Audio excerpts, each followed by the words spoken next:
এরম করে কেন আসলাম? ঘোড়ায় চড়তে চড়তে অভ্যাস হয়ে গেছে, তাই খালি রাস্তায় এরম করে আসলাম।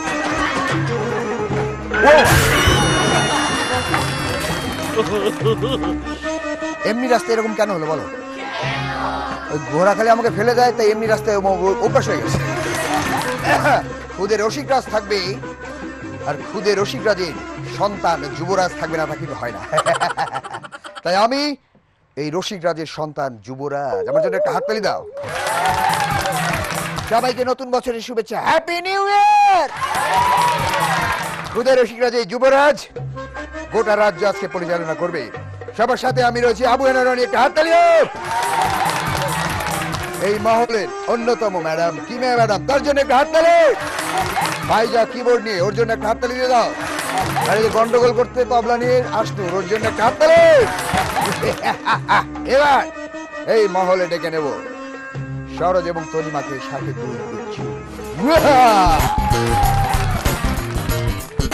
ও আমার আমাজি আমাজি আমাজি, ও আমার আমাজি, আমি যে পরীক্ষায় পাস করেছি, পরীক্ষায় পাস কইরা নাচতে নাচতে বাড়িতেছি, পরীক্ষায় পাস কইরা নাচতে নাচতে বাড়িতেছি।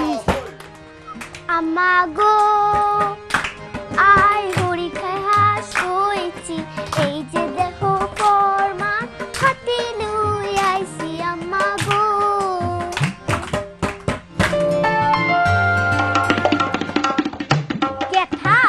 ক্যাথা কইছে আমার পোলা টেলুর বি মগজুগুজ কিচ্ছু নাই।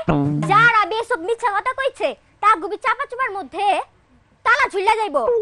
আমার পোলা টেলু এবার পরীক্ষায় ফার্স্ট ক্লাস ফার্স্ট হইছে। ওরে বাবা টেলু কাছে আয়, তোরে বিগলার মালা বানায় রাখমু। ওরে কোন গাড়ি কোন গা রাধা শুনলেন করে দেখাই দিছে, আর মাইয়া দেখাই দিছে হোয়ালে কারে কয়। এই মহল্লার সুনাম রাখছে আর মার শেফালি, হিতে এবার পরীক্ষায় বেগ গুণেরে হিসে হালাই হাস্ট হয়ে গেছে। ওরে কোনাই রে রাজকন্যা শেফালি, এ মুয়াই তোরে মাথা তাজ বানায় রাখমু। আপনি ওই কত বড় সাহস, মিছা কথা তো কছি তা আবার গলা ফাটায় কাজ। ফার্স্ট হইছে বি আমার পোলা টেলু। আহা হা হা হা হা, গপমাই বানার জায়গা হয় না, কোনটা হাসা আর কোনটা মিছা হিগা আইজি প্রমাণ হইব। ওই চুপ যা, আমার পোলা টেলু কইছে স্কুলের বার্ষিক পরীক্ষায় ওই সব তেরে পিছে ফেলায়া ফার্স্ট হইছে। তোরে মুইতা গো যা লামসা বলে কানে ভিতরে যাইকো। পরীক্ষা হইছে আর মা শেফালি হিতি রে আর কেন গটকাইতে হইতো না। ওই রে বাবা টেলু আমার বিলিয়ন পোলা, আমার মেধাবী শাহজাদা রাজকুমার, আইয়ো আমার কাছে আইয়ো। তোমারে বি আজকে হাজির বিরিয়ানি খিলামু, বাকর খানিদের রসগোল্লা বি খিলামু। বাবা টেলু তোমার একটা সেলফি তুলি। বাবা টেলু একটু মুচকি হাসি। ঢং দিল ঢঙ্গি, কত ঢং দেখাইলি। ইতিরা মাউতরে মুইতা ঢং দেখলে আর গা জ্বলে। ওরে কোনাই রে রাজকন্যা শেফালি, এমুই আয়। মা শেফালি তোদের এমুই হিরো। ও মা আর মায়ের নাকি মৌসুমীর মতো লাগছে। মা শেফালি এমুই হিরো। ও মা আর মায়ের নাকি মৌসুমীর মতো লাগছে। মা শেফালি তোদের এমুই হিরো। ও মা আর মায়ের নাকি সাবনের মতো লাগছে। মা শেফালি তোদের হিসের দিকে হিরো। ও মা আর মায়ের নাকি পরিমণির মতো লাগছে। আলু মাই আমি কি সিনেমা হলে আছি নাকি? মা মাইয়া মিলে যে শুটিং শুরু করছে, এলা আপনারাই দেখেন আসল ডঙ্গি কাঠা। আমার তো মনে হইতাছে মা মাইয়া মিলা জায়গাটারে এক বিচি বানাই ফেলাইছে। এর ওই মুখ সামলাই কথা কও, তোর মুখ হুইতে সিলাই করি এলাম। আই হলে না করলে কি হইব? আর মাইয়া ফার্স্ট ক্লাস ফার্স্ট হয়ে গেছে। ছোটবেলার হলে ভাল লাগতো না, এলাই ছাগলের গলায় বই বান্ধি দি খেলতাম যাইতাম। ওই বেশি কথা কইছ না, আমিও তো পড়ালেখা করবার পারি নাই, তাতে কি হয়েছে? আমার পোলে ফার্স্ট ক্লাস ফার্স্ট। ছোটবেলায় আমি পড়ালেখা না কইরা আব্বাজি আমাজি লাগে ফিল্ম দেখতাম। রাজ্জাক, সাবানা, সুচরিতা, জসিম, ওয়াসিম আগো ফিল্ম দেখতাম। আর মাইয়া হাস আর কেউ হাস না। ওই চুপ যা, আমার পোলে শুধু ফার্স্ট আর কেউ না। আর ওই আর মাথা রক্ত উড়ি যার গই, রক্ত উঠলে যা বহুত মাইছে রক্তের দরকার, কে ব্যারাক ব্যাংকে দান কর। আমার ফার্স্ট ক্লাস ফার্স্ট পোলার ভবিষ্যৎ তো আমি দেখতাছি। ওই তো আমেরিকার প্রেসিডেন্ট প্রেসিডেন্ট বারাক ওবামার সঙ্গে হাত ধরে ঘুরবো। হিতি কইলো আর আমি হইলাম, আই তো জাগি জাগি স্বপ্নের মধ্যে দেখতেছি আর মেধাবী মাইয়া শেফালি হিতি তো মায়ানমারের প্রেসিডেন্ট অং সান সুচির কোলে দোল খাইবো। আই চুপ যা, আমার পড়াই শুধু ফার্স্ট আর কেউ না। তুই চুপ কর, আর মাইয়া হাসট।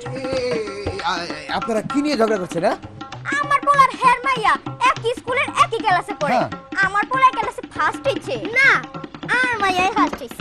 আচ্ছা আমি কি ওদের রেজাল্ট কার্ডটা একটু দেখি। টেলু এ তো প্রথম, এ তো ফার্স্ট হয়েছে। হ্যাঁ আচ্ছা দেখি ফালি, সরি শেফালি, আরে এও তো ফার্স্ট, তার মানে দুইজনেই যুগ্মভাবে ফার্স্ট হয়েছে। Congratulation Shefali, congratulation Telu. আমি বে রেজাল্ট মানি না, ওর মাইয়া বে আমার পোলাটা দেখে লেখছে, আমিও রেজাল্ট মানি না। হিতির হলে আর মাইয়া গটা দেহি লেখছে। আই টেলু তুই কি শেফালিটা দেখে লেখছস? ইরে শেফালি তুই কি টেলুটা দেহি লেখছ? তুই হাসা করি কও। চুপ চুপ, তোর মাইয়া বি ফার্স্ট হলে কি হইব? আমার পোলাই তোর মাইয়ার চেয়ে বয়সে ছোট, সেই দেখি সব করলে আমার পোলাই ফার্স্ট। হিতি কইলা আর আমি হইলাম, আর কোজি মা তো হলো দাঁতিও নাই, মাশাফালি কত দেখাই দাও চাই। আর মাইয়া ছোট হিসাবে আর মাইয়া হাস্ট। দেখি দাঁড়াও 1 মিনিট, রেজাল্ট কার্ড দেখি। তোমার জন্ম তারিখ হচ্ছে 10 ডিসেম্বর 2010। তোমার আরে কাকতালীয় ব্যাপার, 10 ডিসেম্বর 2010, তার মানে দুজনের জন্মদিন একই। থাক ভাবি, আপনার মাইয়াই ফার্স্ট। হ্যাঁ ভাবি, আমি পোলাও হাস। চলেন দুইজনে মিলি মহল্লার সপ্তাহে মিষ্টি কিনে খাবাই।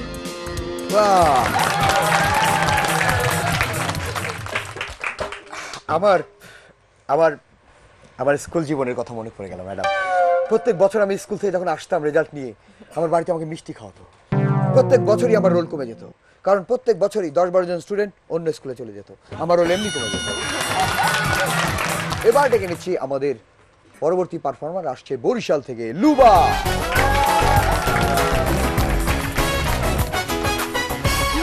সাধারণ জ্ঞান পরীক্ষা শেষ হবার পর মুই আর মোর বান্ধবী বন্যা একলগে দাঁড়ায় দাঁড়ায় গপ্প করতেছিলাম। তো বন্যা মরি জিগাইলো, কি রে লুবা তুই সব অ্যান্সার দিছো? মুই কলাম হ্যাঁ দিছি, খালি টিকাটা দিতে পারিনি। এই কথা হইন না বন্যার বাপ আবু চাচাইয়া মোরে কয়, আর কি কম মনু তুমি এখনো টিকা দিতে পারো নাই? মা ও শিশু ক্লিনিকে পোলিও টিকা দিতেছে, দৌড়ে যে টিকাটা দিয়াও। মোর দুই বন্ধু একলগে বয়ে বয়ে বাদাম খাইতেছে। এক বন্ধু চালাক আর এক বন্ধু বোকা। আর চালাক বন্ধু একটু বেশি বাদাম খাইবো। চালাক বন্ধু বোকা বন্ধুরে কয়, আচ্ছা তুই আজ কি কি দিয়া ভাত খাইছো? বোকা বন্ধু কয়, মুই আজ প্রথমে মাংস দিয়া ভাত খাইছি, তারপর মাছ দিয়া ভাত খাইছি, তারপর ডাল দিয়া খাইছি, তারপর সবজি দিয়া খাইছি। গপ্প খাওয়া শেষ হওয়ার পর বোকা বন্ধু বাদামের দিকে তাকায় দেখে চালাক বন্ধু বাদাম সাবার করতেছে। এখন বোকা বন্ধু কয়, খারা তুই আজ কি দিয়ে ভাত খাইছো? তো চালাক বন্ধু মাথায় তো বেশ বুদ্ধি। চালাক বন্ধু কয়, আসলে ব্যাপারটা কি হয়েছে, মোর মায়ের সবজি রান্না করছে আর মোর সবজি দিয়ে ভাত খাইছি। মোর দুই বন্ধু রাহাত আর সিফাত, রাহাত আর সিফাত একলগে বই বই গপ্প করতেছে। আর গপ্পের বিষয় হলো কার বাপে কি ব্যবসা করে। রাহাত সিফাতরে জিগায়, ওই তোর বাপে কি ব্যবসা করে? সিফাত কয়, মোর বাপে মরিচের ব্যবসা করে। গপ্প শেষ হইতে না হইতেই সিফাতের মায়ের একটা সিডি এলো, সিডির মধ্যে লেখা তোর বাপে মরিছে। এই দেখা তো সিফাত কানতে কানতে কানতে কানতে শেষ। এখন রাহাত কয়, আই তুই কান্দো কে? সিফাত কয়, মোর বাপে নাকি মরছে, সিডির মধ্যে লেখা। কয় খারা খারা দেখি, তোর বাপে মরিচের খেতে। দাঁড়া বেটা দাঁড়া, কান্দিস না, সিডির মধ্যে লেখছে তোর বাপে মরিচের খেতে কাম করতে গেছে।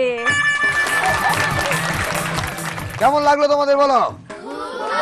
আমিও দারুণ এনজয় করেছি, অনেক অনেক শুভকামনা তোমার জন্য। এবার ডেকে নিচ্ছি আমাদের ঢাকার বন্ধু, আসছে জয়া। সুমন ভাইয়া গেলেন এক সেলুনে চুল কাটাতে।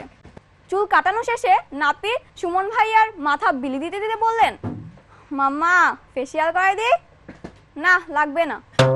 দেই না মাম্মা, সুন্দর লাগবো ফেসিয়াল করাইলে। কেন এখন কি সুন্দর লাগছে না? লাগতাছে মাম্মা, তবে ফেসিয়াল করাইলে না আরো সুন্দর লাগতো। দরকার নেই আমার আলগা সুন্দরের, আমি যেমন আছি সেটাতেই আমি খুশি আছি। এই কথা শুনে নাপিতের মুখ যেন বাংলা 5-এর মতো হয়ে গেল। তখন রাজু ভাইয়া বললেন, কি মামা চেহারার অবস্থা যা বানাইছো, এখন তো মনে হয় ফেসিয়ালটা তোমারই করা লাগবো। আশ্চর্য না। আরেকদিন রাজু ভাইয়া এক ভয়ানক ধরনের বাসে চড়ে ঢাকা থেকে কুমিল্লা ফিরছিলেন। বাসের স্পিড এতই স্লো ছিল, এতই স্লো ছিল, এতই স্লো ছিল যে বাসের পাশ দিয়ে যদি কোনো রিক্সাও যায় মনে হচ্ছিল এটা বুঝি বিমান যাচ্ছে। এক যাত্রী তো বিরক্ত হয়ে বলেই বসলেন, এই বাসটাকে যদি বিমানে করে আকাশে নিয়ে যাওয়া হয় এবং আকাশ থেকে যদি নিচে ফেলা হয় তবে উপর থেকে নিচ পড়তে এর কমপক্ষে 1 সপ্তাহ লেগেই যাবে। আশ্চর্য না। আচ্ছা বন্ধুরা, তোমরা তো জানো জেলখানায় ভাতের চেয়ে বেশি রুটি দেয়া হয়, কিন্তু কেউ যদি যখন হুমকি দেয় তখন বলে তোরে আমি জেলের ভাত খাওয়াবো। কেউ রুটির কথা বলে না। আশ্চর্য না। এক বাড়িতে দেয়ালে রঙের কাজ চলছে। বেলা গড়িয়ে এসে বাড়ির গিন্নি বিকেলে রং মিস্ত্রিকে জিজ্ঞেস করলো, কি মিস্ত্রি করছো কি? সেই সারাদিন দেখছি রঙই করছো, কোনো সারা শব্দ তো পেলাম না। এ বলে বাড়ির গিন্নি চলে গেলেন। কিছুক্ষণ পর তিনি বিকট শব্দ পেয়ে দৌড়ে এলেন। কি করছো কি, এত শব্দ কিসে? হাতুড়ি দিয়ে রং করছিলাম খালাম্মা। আশ্চর্য না।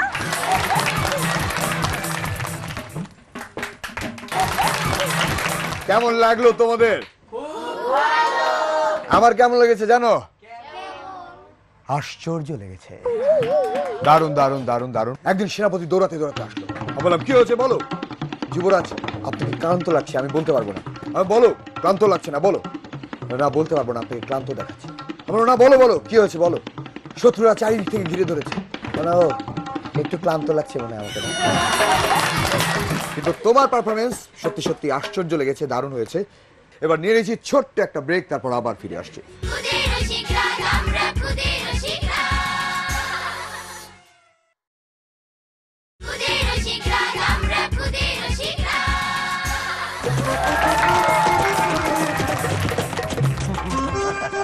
বিরতির পর আবার ফিরে আসলাম। কেমন লাগছে অনুষ্ঠান?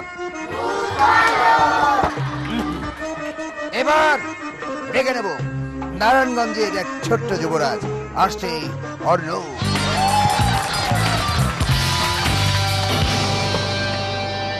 আমার ছোট বোন গল্প এত দুষ্ট, এত দুষ্ট, এত দুষ্ট যে পড়ালেখায় একটু মন নেই, শুধু খেলা আর ঘোরাঘুরি।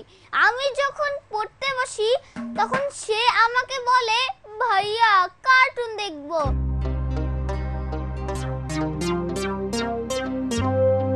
সে যেন পাগল,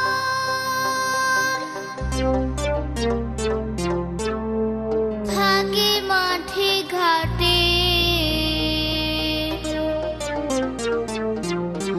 বনে বাদারে খালি ঘুরে।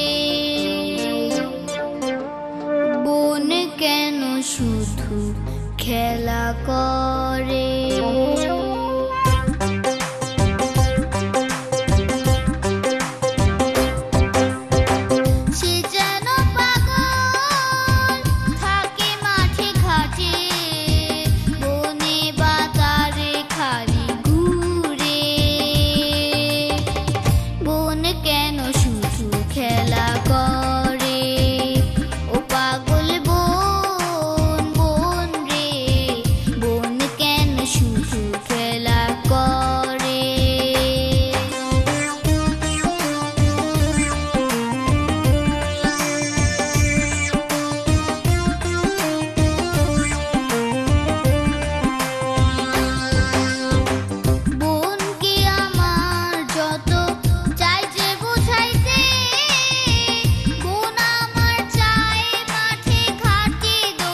কেমন লাগলো তোমাদের বলো?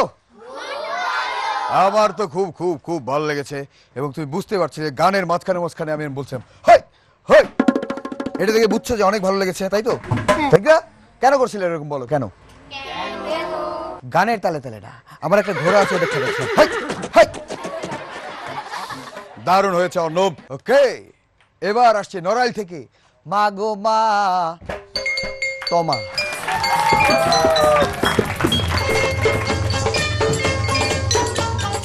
সেদিন এক শিক্ষক গেলেন নাপিতের কাছে চুল কাটাতে।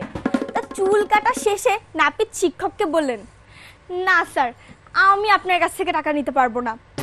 আপনি মহৎ কাজ করেন, আমি আপনার কাছ থেকে কি করে টাকা নিই?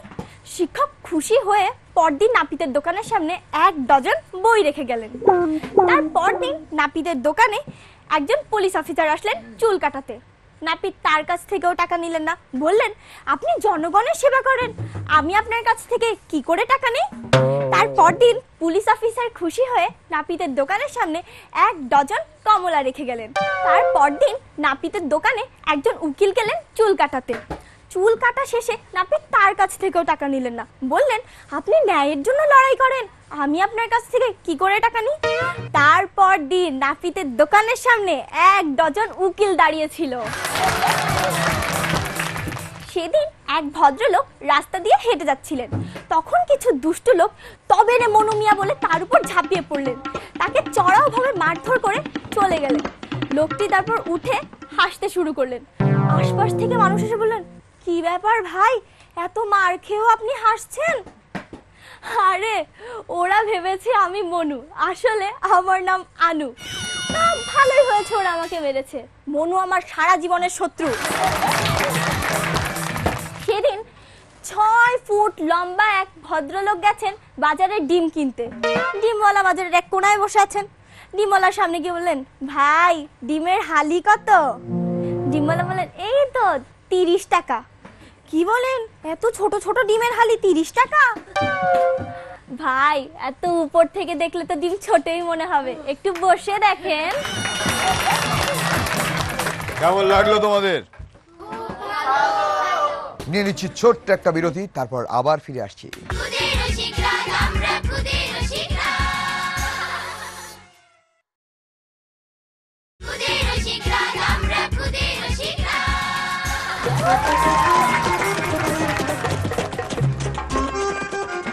এবার এই মহলে আসছে আমাদের ঢাকার বন্ধু নাহি।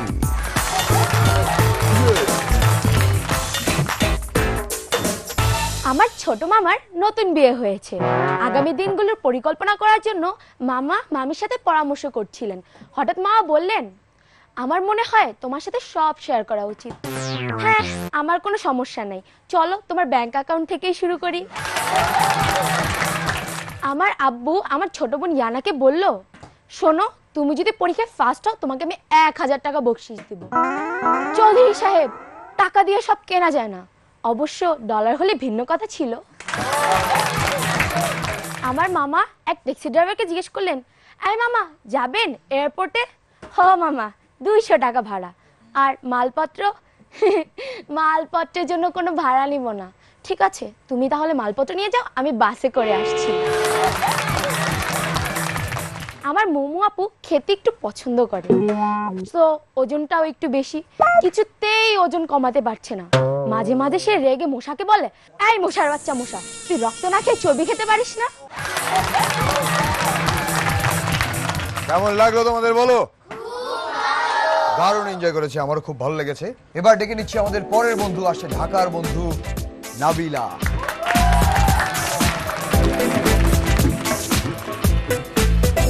সেদিন আমার খালামুনি আমার খালুকে বলল, আমি এত কষ্ট করে হালুয়া তৈরি করলাম, অথচ তুমি খেলে না। তোমার ছেলে তো 3-4 প্লেট খেয়ে ফেলেছে।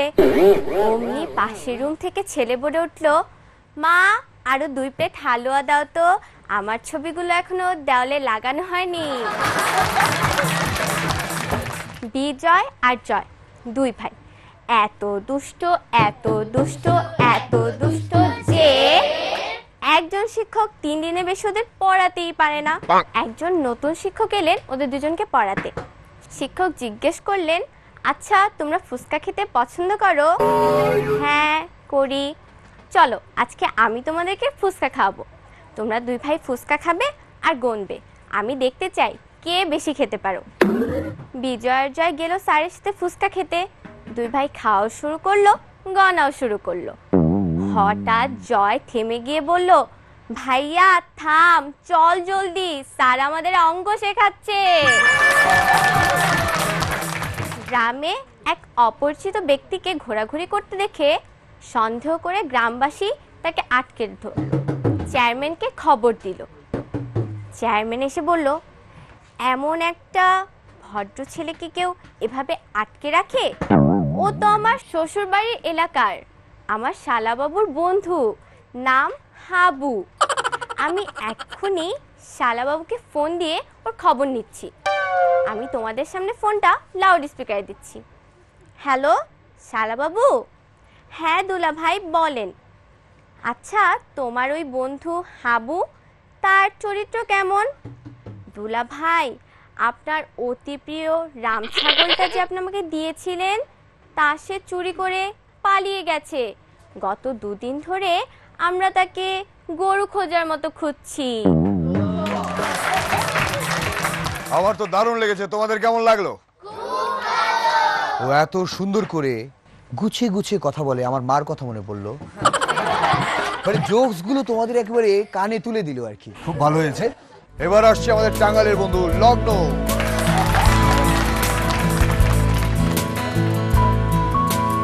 কিছুদিন আগে আমার বড় বোনের বিয়ে হলো, কিন্তু বুবু এখনো শ্বশুর বাড়ি যায়নি। ও বলছে আমাকে ছাড়া নাকি যাবেই না। আমি বললাম আচ্ছা ঠিক আছে।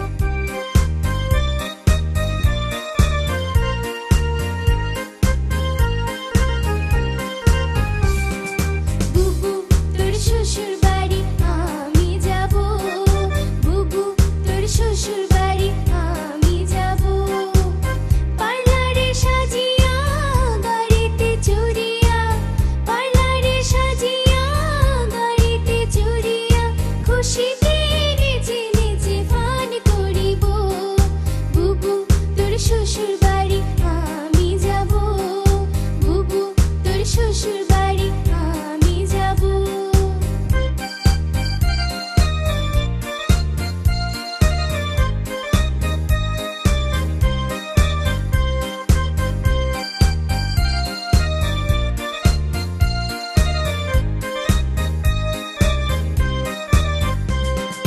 জলদি গিয়া হলদি দিয়া গোসল করে নে, বরে দেয়া নতুন শাড়ি নে পরে নে।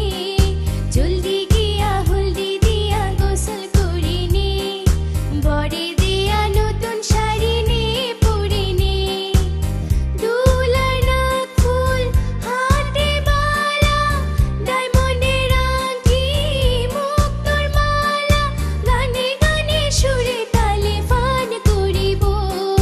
বুবু তোর শ্বশুর বাড়ি আমি যাব, বুবু তোর শ্বশুর বাড়ি আমি যাব।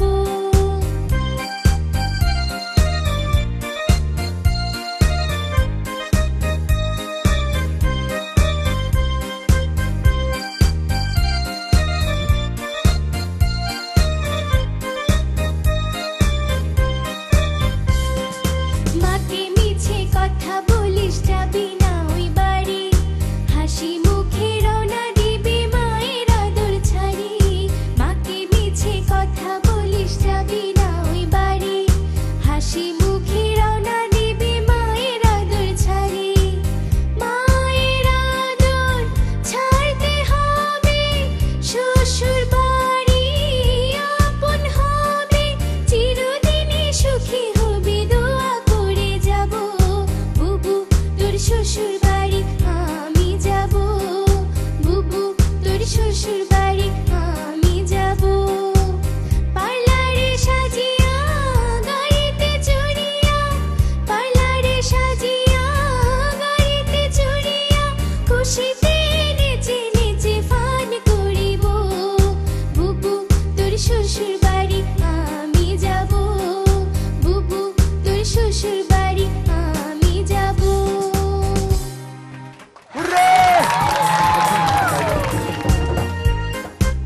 ধন্যবাদ।